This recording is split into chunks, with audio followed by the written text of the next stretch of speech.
Hello friends, स्वागत है आपका अपने यूट्यूब चैनल यस1 क्लासेस में। जैसा कि आप लोग जानते हैं कि ये मेरा समांतर श्रेणी का दूसरा वीडियो है। पहले वीडियो में मैंने समांतर श्रेणी के बारे में डिस्कस किया था कि समांतर श्रेणी होती क्या है और उसके कुछ फार्मूला बताए थे। इस वीडियो में हम समांतर श्रेणी के एग्जाम्पल्स को देखेंगे। आइए देखते हैं पहला एग्जाम्पल में बोला है कि संख्याओं की निम्नलिखित सूची में कौन कौन से समांतर श्रेणी में नहीं है। यदि इनमें से कोई समांतर श्रेणी में है तो उसके अगले दो पद ज्ञात कीजिए। मतलब जितने भी पहले एक धड़ में जितने भी सवाल हैं, 4 हैं, तो उसमें आपको सिर्फ ये बताना है कि समांतर श्रेणी में है या नहीं। अगर है तो उसके नेक्स्ट दो पद ज्ञात करना है। चलिए सबसे पहला देखते हैं हम कि अगर सबसे पहले तो हम सारवांतर देखेंगे। अगर सारवांतर समान होगा तो वो समांतर श्रेणी में होगी। तो सारवांतर निकालने के लिए सबसे पहले हम क्या करेंगे, दूसरा पद माइनस पहला पद, तो हमेशा घटाएंगे तो आएगा कितना, 6। फिर D2 मतलब दूसरा सारवांतर निकालेंगे, इनके बीच 16 माइनस 10 तो आएगा 6। फिर D3 निकालेंगे तो कितना आएगा, 22 माइनस 16 तो आएगा 6। इसका मतलब सारांतर हर जगह बराबर आ रहा है। इसका मतलब ये हुआ कि यह श्रेणी समांतर श्रेणी में है। अगर है तो हमको और अगला पद ज्ञात करना है, अगला दो पद और ज्ञात करना है। तो फिर इसका मतलब पहला, दूसरा, तीसरा, चौथा, तो पांचवा पद क्या होगा, पांचवा पद होगा कि 22 प्लस 6 कर देंगे, इसमें क्या हो जाएगा, 28 हो जाएगा। मतलब सारवांतर जोड़ देंगे, पूर्व पद में सारवांतर जोड़ देंगे तो हमको अगला पद प्राप्त हो जाएगा। फिर छठवां पद क्या होगा, छठवां पद होगा 28 प्लस 6, इसमें हम जोड़ देंगे तो कितना होगा, 34। ये हो जाएगा, दो पद हमने ज्ञात कर लिया। फिर नेक्स्ट एग्जाम्पल देखेंगे, उसमें दिया है 1 minus 3 minus 5 dot dot dot. सबसे पहले हम क्या करेंगे, सारवांतर चेक करेंगे कि सारवांतर बराबर है कि नहीं। अगर सारवांतर बराबर होगा तो समांतर श्रेणी में होगी, नहीं तो फिर नहीं होगी, तो हमको आगे सॉल्व ही नहीं करना है।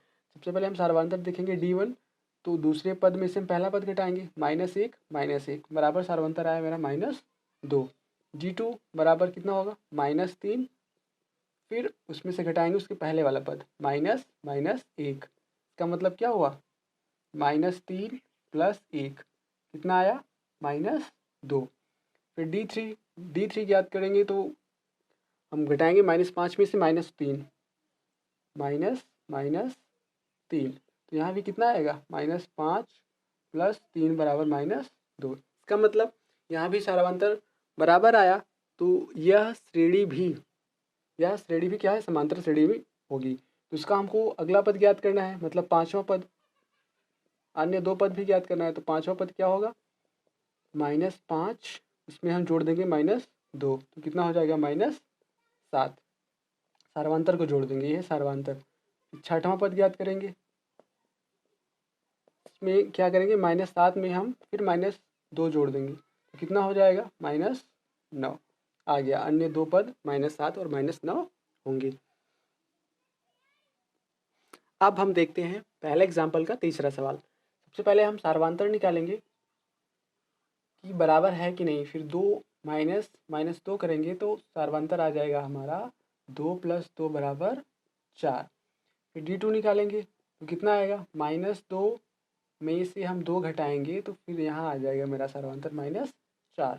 फिर D3 निकालेंगे तो क्या होगा, -2 में से 2 घटाएंगे, -2 में से फिर हमने 2 घटाया तो कितना आया, आ गया हमारा -4। तो यहाँ सारवांतर बराबर नहीं आया, तो ये अतः यह श्रेणी क्या होगी, अतः यह समांतर श्रेणी में नहीं है। हम लिख देंगे नहीं है, बस।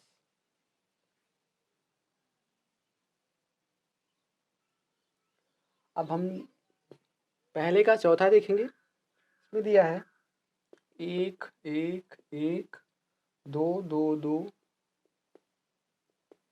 3 कामा 3 कामा 3, ऐसे जैसे डॉट डॉट दिया। अब हम यहाँ चेक करेंगे कि क्या सारवांतर बराबर है। तो सबसे पहले D1 देखेंगे, पहला में से दूसरा में से पहला पद घटाएंगे तो आ जाएगा 0। फिर D2 मतलब दूसरा सारवांतर निकालेंगे, 2 - 1 बराबर 1। हम देख गए कि यही सारवांतर अगर समान नहीं है तो फिर कहीं भी अगर सारवांतर की श्रृंखला टूटी, मतलब अगर सारवांतर बराबर नहीं आए एक भी दो भी पदों के बीच में, तो हम क्या करेंगे, वह समांतर श्रेणी नहीं होगी, अतः यह भी समांतर श्रेणी नहीं होगी।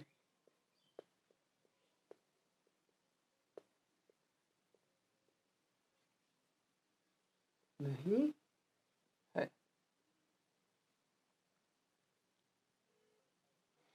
अब हम देखते हैं दूसरा एग्जाम्पल। इसमें कहा गया है कि समांतर श्रेणी 3/2, 1/2, -1/2, -3/2 के लिए प्रथम पद ए तथा सारवांतर डी लिखिए। इसका मतलब इस समांतर श्रेणी का हमको पहला पद ज्ञात करना है और सारवांतर निकालना है। तो पहला पद आप जानते हैं, देखकर ही पता चल जाएगा कि इसमें पहला पद क्या है, 3/2।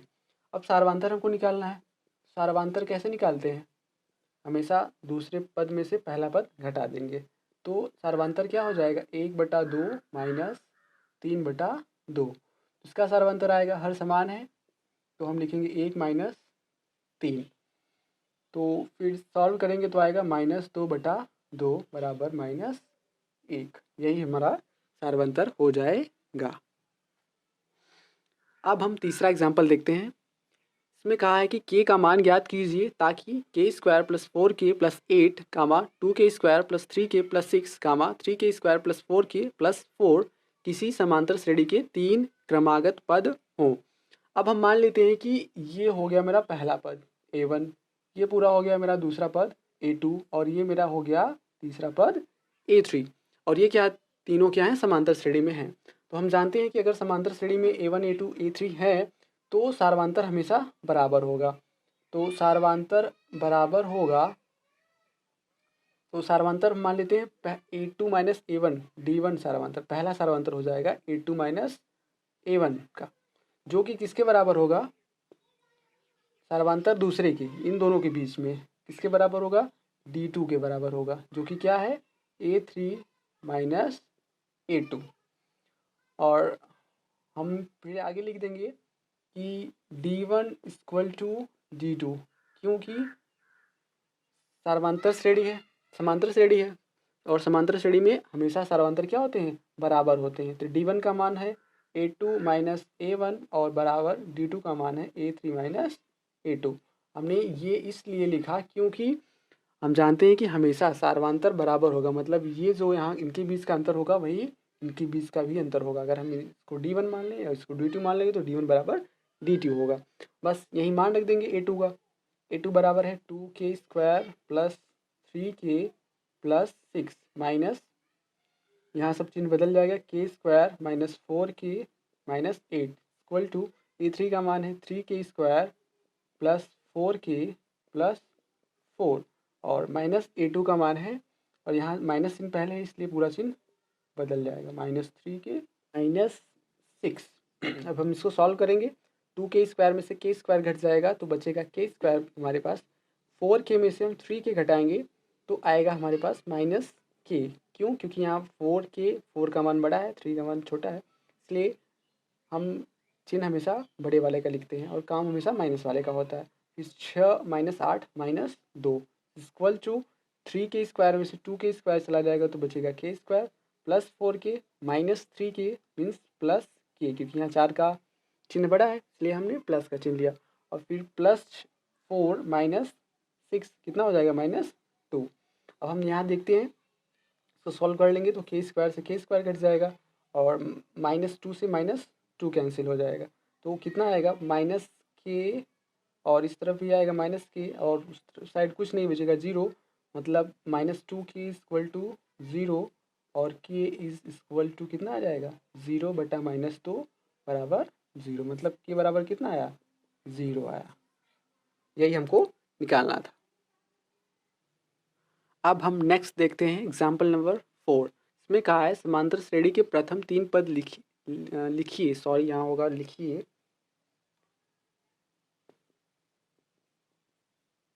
जिनके a बराबर -5 और d बराबर -3 दिए हैं। तो हम जानते हैं कि अगर हमको दिया है a बराबर -5 और d बराबर दिया है -3, तो हम सबसे पहले पहला पद तो हो गया -5 ही, और दूसरा पद क्या हो जाएगा? दूसरा पद हो जाएगा मतलब हो जाएगा a plus n minus 1 into D, मतलब फार्मूला यही होता है। और हम यहाँ लिखेंगे a प्लस दूसरा पद हमको ज्ञात करना है, तो n की जगह 2 माइनस डी, फिर a हमको पता है -5 प्लस ये हो गया 1 गुणे डी का मान हमको पता है -3, तो ये हो गया -5 इंटू -3 बराबर कितना हो जाएगा -8। तीसरा पद हमको निकालना है, तो तीसरा पद हम लिखेंगे मीन्स यहाँ क्या हो जाएगा a plus n minus 1 into D, और a प्लस 3 n की जगह लिखेंगे 3 माइनस 1 इंटू डी। ए का मान हमको दिया है -5 प्लस ये हो जाएगा 2 इंटू डी का मान -3 बराबर हो जाएगा -3, और -3 इंटू 2 करेंगे तो माइनस हो जाएगा 6, और हमको तीसरा पद हमारा क्या हो जाएगा -11। मतलब 3 पद कितने हो जाएंगे? कहा ना 3 पद लिखिए, तो तीनों पद क्या हो जाएंगे? 3 पद हो जाएंगे -5 -8 और -11। अब हम देखते हैं उदाहरण नंबर 5। समांतर श्रेणी 0,1/4, 1/2, 3/4, डॉट डॉट डॉट के अगले 3 पद लिखिए। इसका मतलब हमको पहला पद, दूसरा पद, तीसरा, चौथा दिया है, पूछ रहा है पांचवा पद ज्ञात करना है, छठा पद ज्ञात करना है और सातवां पद ज्ञात करना है। तो दिया हमको पता क्या है, सबसे पहले a बराबर मतलब पहला पद पता है 0, फिर d हम निकालेंगे, d बराबर कैसे निकालेंगे? दूसरा पद माइनस पहला पद, 1/4 माइनस 0 मतलब 1/4। अब हम निकालेंगे पांचवा पद, तो पांचवा पद निकालने के लिए सूत्र क्या होगा? हमेशा d का मान n से 1 कम ही होता है, ये आप लोग याद कर लीजिए। जैसे a plus n minus 1 into D, तो a हमको पता है 0 प्लस n का मान हमेशा 1 कम ही होगा, यहीं से पता चलता है कि हमेशा माइनस से किसी लिए कहते हैं। अगर 5 है तो हम लिखते हैं 5 माइनस 1 मतलब 4, इंटू डी का मान पता है 1/4, तो सॉल्व करेंगे आ जाएगा, तो मतलब 0 प्लस 4 गुणे 1/4, तो 4 से 4 कैंसिल हो जाएगा, और 0 में 1 जोड़ेंगे तो कितना आ जाएगा? +1 आ जाएगा, मतलब पाँचवा पद मेरा आ गया। छठा पद,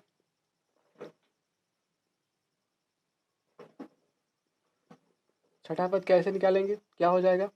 हो जाएगा a प्लस, मैंने बताया था ना यहाँ n का मान हमेशा 1 कम ही आता है। अगर हम छठा पद निकाल रहे हैं तो यहाँ हम लिखेंगे 5d, a का मान 0 प्लस 5 इंटू डी का मान हमको दिया है 1/4, तो छठा पद का मान आ जाएगा 5/4। फिर हमको निकालना है सातवां पद।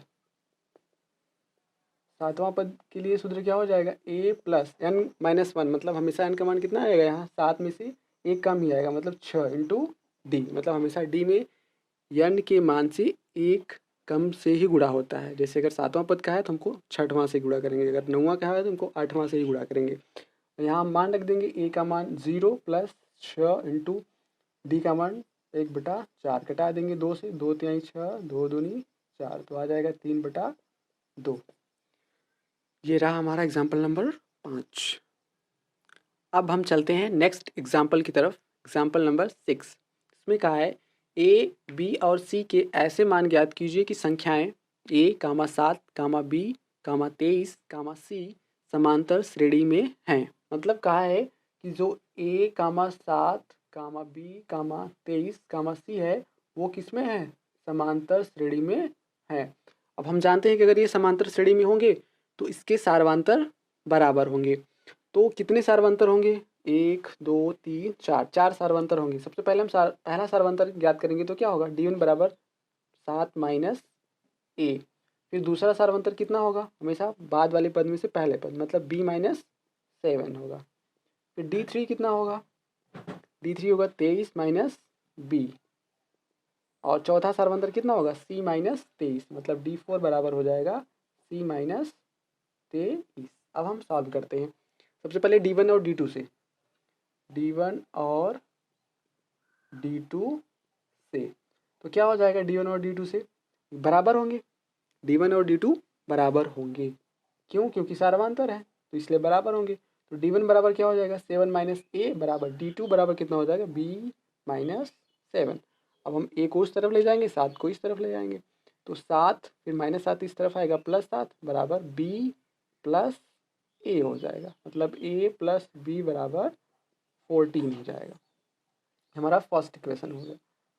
फिर हम लिखेंगे D2 और D3 से, D2 और D3 से हम जानते हैं कि D2 और D3 भी बराबर होंगे। क्यों? क्योंकि ये सब सार्वंतर है और सार्वंतर हमेशा बराबर होंगे, सभी सार्वंतर।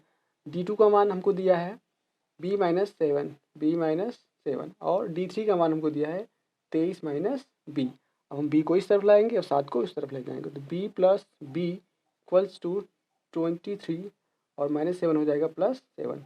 2B इक्वल टू हो जाएगा 30 और B इक्वल टू हो जाएगा 15। हम मतलब हमको एक मान पता हो गया B बराबर 15। अब हम अगर B का मान समीकरण 1 में रख दें, B का मान समीकरण 1 में रखने पर तो क्या हो जाएगा A प्लस B बराबर 14 दिया है हमको और B का मान हमको रखना है 15 इक्वल टू 14, तो A बराबर कितना हो जाएगा 14 माइनस 15, A बराबर हो जाएगा -1। अब हमको C का मान निकालना है। अब हम लेंगे D3 और D4, मतलब D3 और D4 से D3 और D4 भी बराबर होंगे क्योंकि ये सार्वंतर हैं दोनों। तो D3 का मान कितना दिया है 23 minus B equal to D4 का मान C माइनस 23। हमको B का मान पता है, तो B का मान 15 दिया है, तो हम यहाँ रख देंगे 15 बराबर C माइनस 23। अब 23 में से 15 चला जाएगा तो कितना बचेगा 8 और इस तरफ -23 है, इस तरफ आएगा तो क्या हो जाएगा +23 बराबर C, मतलब C बराबर कितना हो जाएगा 31। हमको पता चल गया कि A बराबर कितना आया -1, B बराबर 15 और C बराबर 31। यही हमको निकालना था। अब हम देखते हैं लास्ट एग्जाम्पल, उदाहरण नंबर 7। किसी समांतर श्रेणी का nवां पद 6n + 2 है, इसका सार्वंतर ज्ञात कीजिए। सबसे पहले तो हमको समांतर श्रेणी पता होनी चाहिए, फिर हम सार्वंतर ज्ञात कर सकते हैं। तो हम सबसे पहले समांतर श्रेणी ज्ञात करते हैं कि अगर nवां पद हमको दिया है 6n + 2, तो पहला पद क्या होगा, मीन्स फर्स्ट पद, ठीक है। तो ये क्या होगा, n की जगह हम 1 रखेंगे, तो 6 × 1 + 2 मतलब पहला पद होगा मेरा 8। दूसरा पद क्या होगा, मतलब मीन्स n की जगह हम 2 रखेंगे, तो 6 × 2 + 2 कितना हो जाएगा 14। तीसरा पद कितना हो जाएगा 6 × 3 + 2 बराबर कितना हो जाएगा 20। अगर हमको मतलब 8, 14 और 20 ये किस में है, समांतर श्रेणी में है। तो हम क्या करेंगे, सार्वंतर ज्ञात करने के लिए हम जानते हैं कि सार्वंतर तो बराबर होता है, यहाँ हम लिख सकते हैं। अतः 8, 14 और 20 समांतर श्रेणी में होंगे।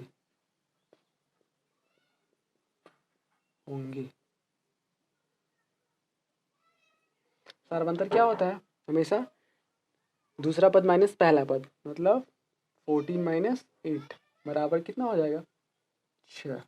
यही हमारा उत्तर हो जाएगा। इस वीडियो में इतना ही। अब नेक्स्ट वीडियो में हम बात करेंगे प्रश्नावली 5 का ए के बारे में। अगर आपको मेरा प्रयास अच्छा लगा हो तो मेरे चैनल को सब्सक्राइब करें, वीडियो को लाइक करें और इस वीडियो को अपने दोस्तों के साथ खूब शेयर करें ताकि वे भी अपनी पढ़ाई कंटिन्यू कर सकें। धन्यवाद।